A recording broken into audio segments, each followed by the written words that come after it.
When Kirk Frost was walking through the crowd, the chaos erupted. Fans screamed, cameras flashed, and then a figure lunged at him, knocking him off balance. The energy shifted instantly from excitement to pure panic. Security rushed in, but it was too late. The damage had already been done. What happened in those few seconds left everyone stunned. Was this a random attack, or was it something deeper and far more personal? And why now, just when rumors about Kirk's departure from love and hip-hop were already swirling? Fans are losing their minds over what's spreading across the internet. Some claim it was an unhinged fan seeking revenge, while others believe it was a calculated act of retaliation tied to behind-the-scenes drama. But the truth, stay tuned, because what we're about to reveal changes everything. Kirk Frost has always been surrounded by drama. His entire career was built on it, but nothing could have prepared him for what went down that night. It was supposed to be just another public appearance of a normal night out. He had been keeping a low profile ever since the rumors about his love and hip-hop exit started making waves. Fans were talking, blogs were on fire, and everyone demanded answers. But Kirk stayed silent, a decision that might have been his biggest mistake. The venue was packed with industry insiders, influencers, and die-hard fans. Kirk moved through the crowd, playing it cool as always. Despite the controversies, his name still carried weight. He had loyal supporters, but there was an undeniable tension in the air. Rashida had warned him earlier that day to be careful. People were upset with him. She told him his entire situation had stirred up emotions, but he brushed it off, assuming she was overreacting. In hindsight, maybe he should have listened. The first sign of trouble appeared when Kirk noticed a group of fans watching him too closely. At first, he didn't think much of it. He was used to people staring and whispering. It came with the territory. But something about this group was different. These weren't just fans, they were angry. He could see it in their faces.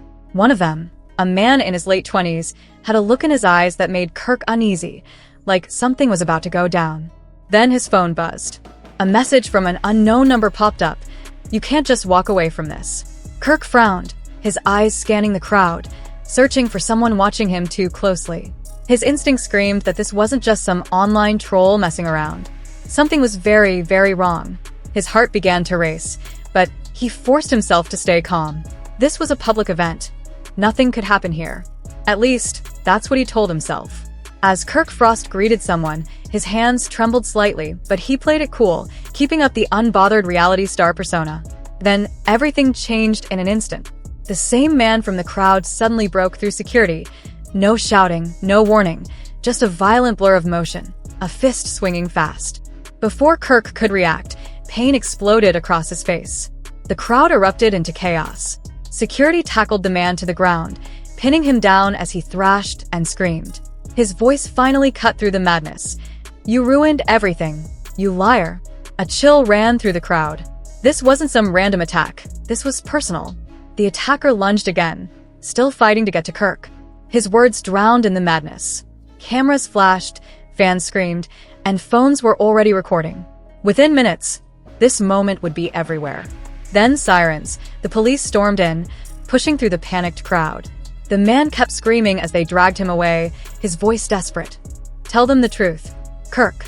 And just like that, Rashida was by Kirk's side.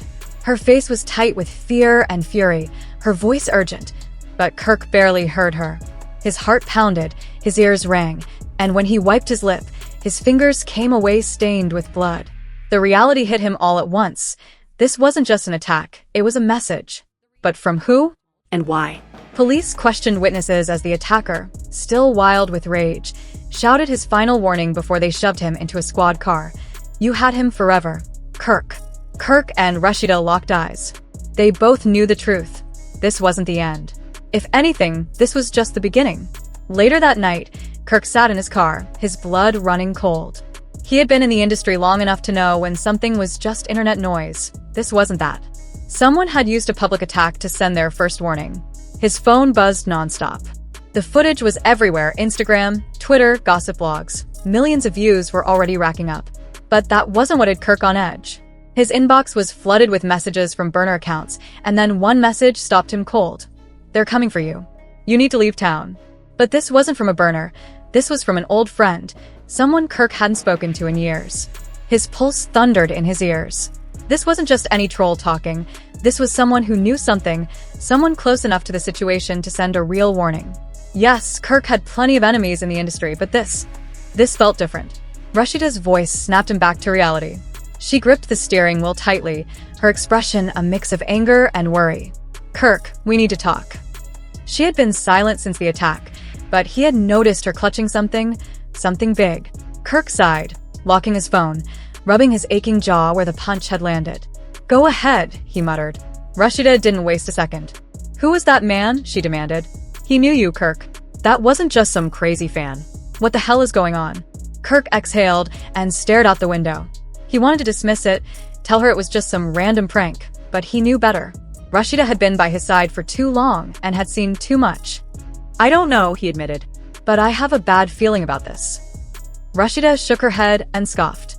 Kirk, you just got attacked in front of the entire world. This isn't just a bad feeling. This is serious. And now you're getting messages telling you to leave town? Kirk hesitated before turning his phone around. Her eyes widened. You're still in contact with him? Kirk shook his head. No, I haven't spoken to him in years. Rashida exhaled sharply, gripping the wheel tighter. Kirk, you need to start talking, because I'm telling you right now, I don't like where this is headed. Kirk leaned back in his seat, rubbing his hands over his face.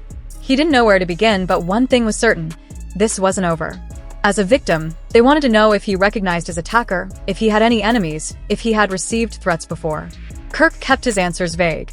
He wasn't ready to reveal everything, not yet. But something about the officers' expressions unsettled him. They knew more than they were letting on. Then one of them spoke. Mr. Frost, are you sure you don't want to tell us everything? One of the detectives flipped through a folder of documents before finally speaking. Your attacker's name is Jason Carter. Does that mean anything to you? Kirk's blood ran cold. Jason Carter. He hadn't heard that name in years. Rashida glanced at him, immediately sensing his reaction. Kirk, she whispered. But he couldn't speak. His mind was already racing with all the reasons why Jason was here. The detective studied Kirk's face carefully. He's not just some crazed fan, the detective continued. In fact, he's not involved in the love and hip-hop fandom at all. Kirk swallowed hard. Then what kind of connection does he have to me? Without a word, the detective slid a paper across the table, a mugshot. Jason Carter's face stared back at him. Older, rougher, but still recognizable. From what we can tell, the detective added, he blames you for it. Rashida gasped, covering her mouth. Kirk, what did you do? Kirk's chest tightened. Everything made sense now. This wasn't about love and hip-hop. It wasn't about his firing. And Jason Carter wasn't working alone. Kirk's fingers clenched into fists beneath the table. The room felt smaller, the walls closing in. Jason Carter's name brought back memories he had buried deep, ones he never thought would resurface. Rashida was still staring at him, her voice barely above a whisper. Kirk, what did you do? He shook his head, struggling for words. But the detective didn't flinch. So, why don't you tell us what this is really about? Kirk ran a hand over his face, exhaling sharply. He knew he had no choice. If Jason was back, then the past was no longer buried. The detective exchanged glances with his partner. Define bad. Kirk hesitated, his mind racing. How much should he say? How much could he say? Clearing his throat, he finally spoke. Jason got caught up in something illegal. I warned him, told him to get out. I tried to leave before it was too late, but... His voice trailed off. When he finally met Rashida's eyes, she looked at him like she was begging for the truth. Jason and I were friends years ago. We did business together. But things went bad. The detective nodded slowly, like he was putting the pieces together. And now, years later, he's out. And coming for you. Kirk's stomach twisted. This wasn't just an old grudge. This wasn't some rivalry reignited. This was revenge. The interrogation room felt like it was closing in, but Kirk forced himself to focus. Do you know where he is now? The detective asked. Kirk's breath caught. Everything fell apart. Jason took the fall, and I didn't save him. He went to prison, and now he's back. The detective sighed. We're trying to figure out what he's doing.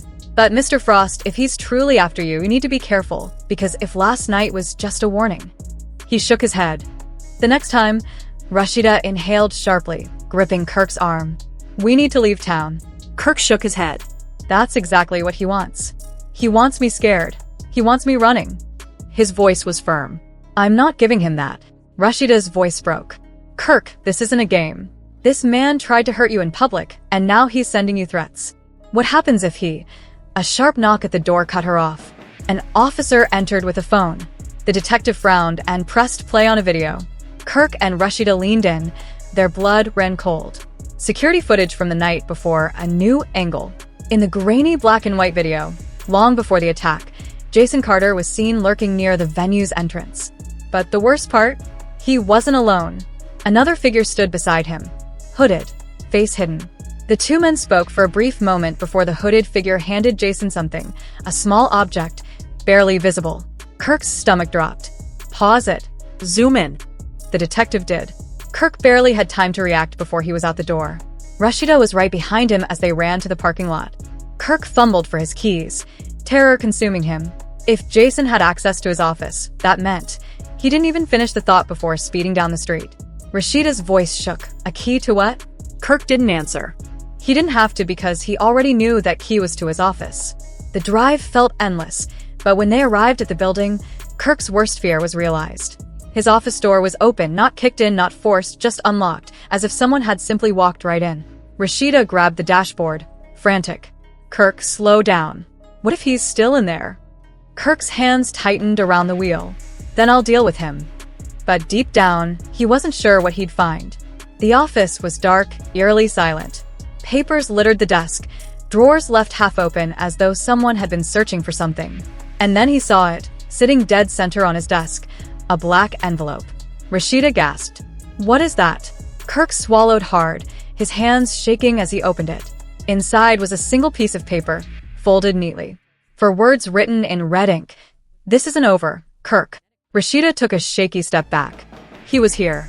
Kirk clenched his jaw, his mind spinning.